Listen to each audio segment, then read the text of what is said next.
Hey guys, Yale from Having Fun.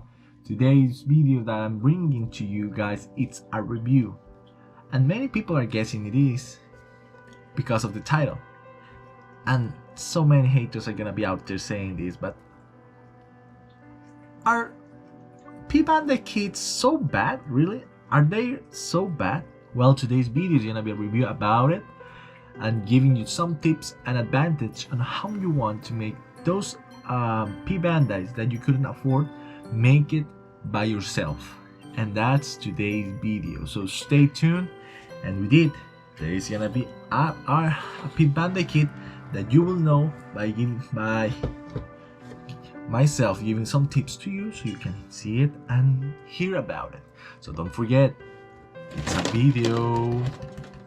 Hello guys, Geo from Having Fun. Today's video is a little bit special and different, and it's gonna be one answer for many people's question if it's worth it to buy a P-Bandai kit. Okay, and giving my thoughts about it and my review.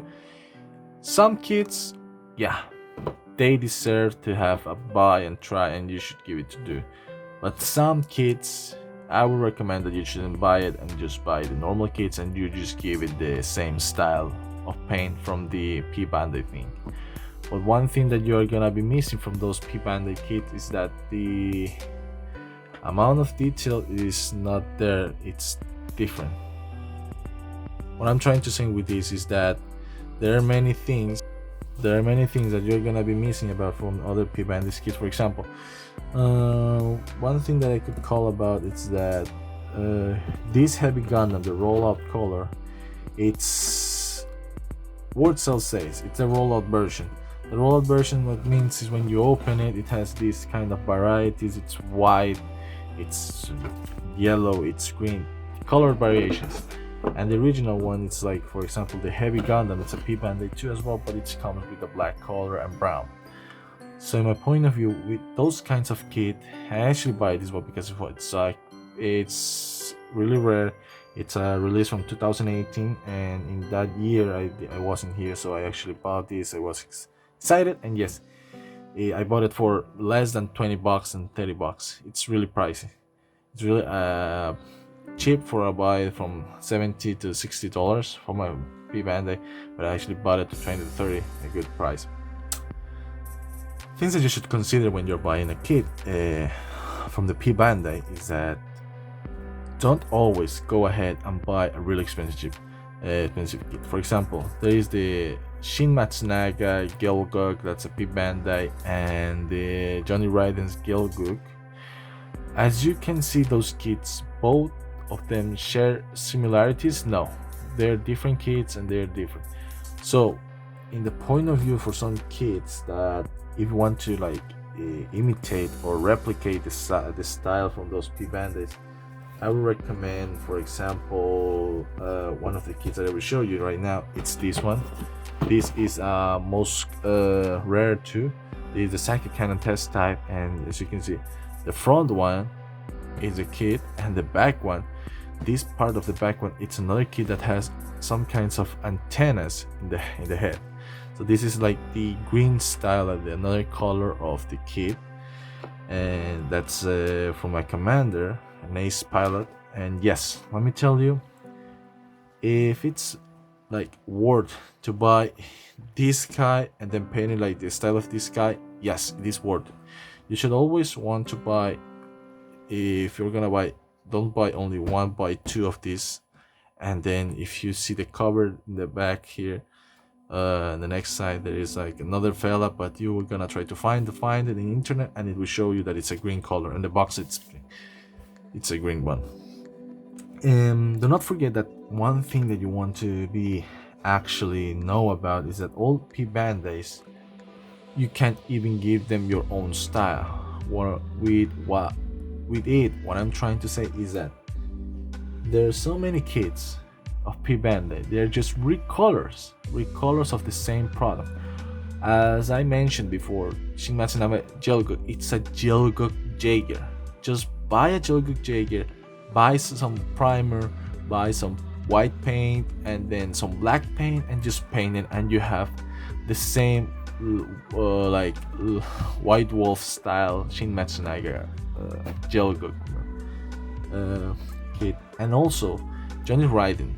One of the particularities of the kit is that with the 360mm bazooka launcher, it's only for that kit. And that thing, when you're trying to buy the brother of that kit, for example, you're gonna go ahead and buy the Jelgo Marine. The Jelgo Marine shares the same parts from the Jelgo Jaeger and some parts from the normal Jelgo, and we did the backpack and everything. That's one thing that's missing from the Jelgo Marine to the original kit that's from Johnny Raiden. But the kit, the gauntlet itself, it's all. You will not see any kinds of difference and everything. And let me tell you, if you want to buy a P-Bandai kit, you should buy those P-Bandais that are really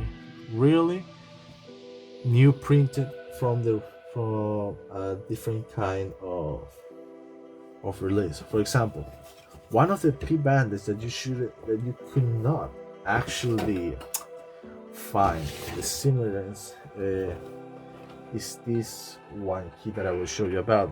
I'm gonna be moving these parts, these ones here and here out of the card.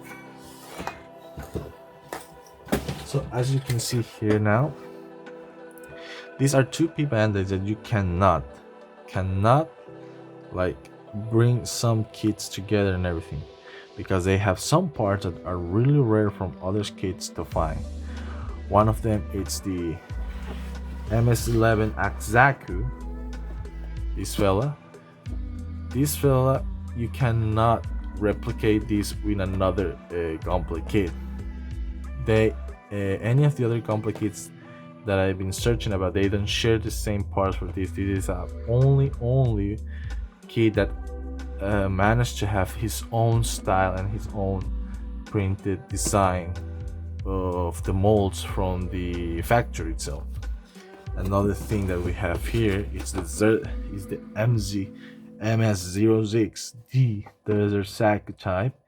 This kit, it's used in, for example, as you can see in the movie, in the series of Gundam Unicorns, the attack to the Earth Federation base force from the Sion Remnants.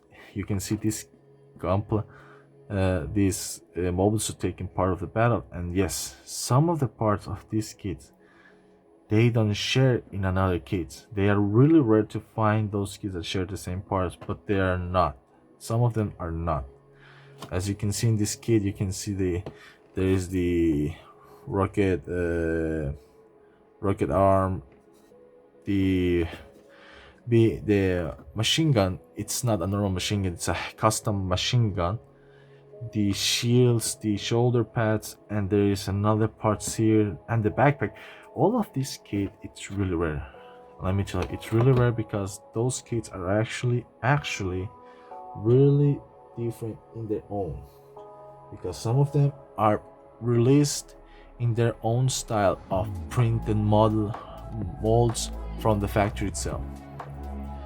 Now I'm gonna finish this by saying two things, sorry, not two words. First things, if we're gonna buy a P-Bandai, they are all not bad. They are not. They all very good P-Bandais. So one thing that you want to be for sure is that when you're going to buy a P-Bandai kit, is that don't forget to see that if the most rare, you should see it from other kinds. So before you're gonna buy a P-Bandai, search Saku, Desert type, or other kit that you can see. And if you find a kit that's more cheaper, you should buy the paint, give it the paint style from it, the second style of Gunpla, and then it will look the same.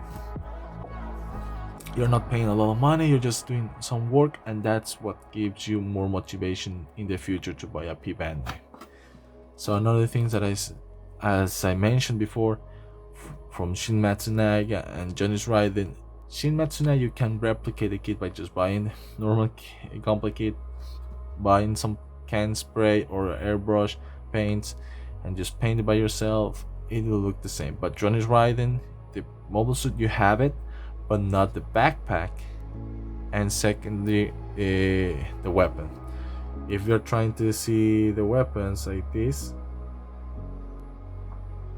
as you can see the kit itself, do not forget that trying to buy them, try to find a kit that doesn't share any common parts from other kits.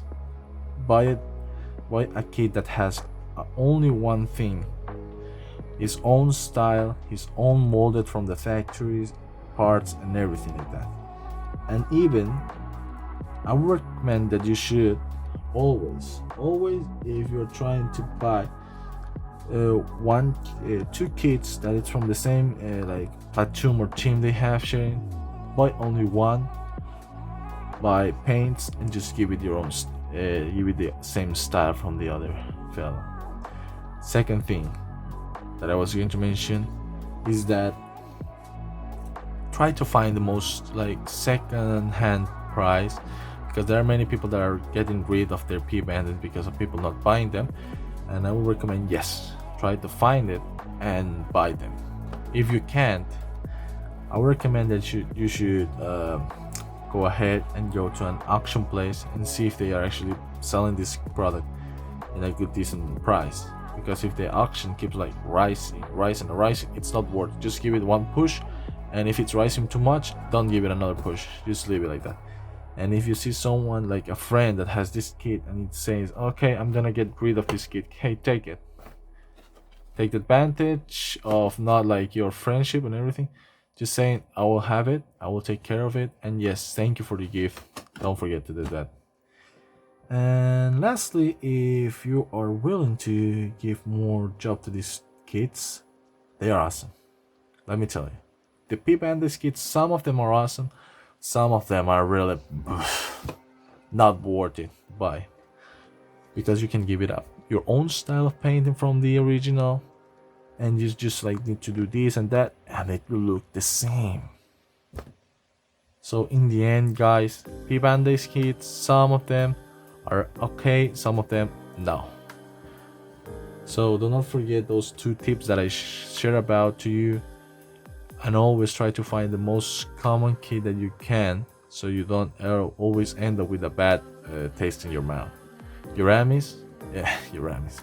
Yeo from Hobby and Fun saying goodbye, and see you in the next video. Thank you for being here, and thank you for hearing until the end. Bye guys!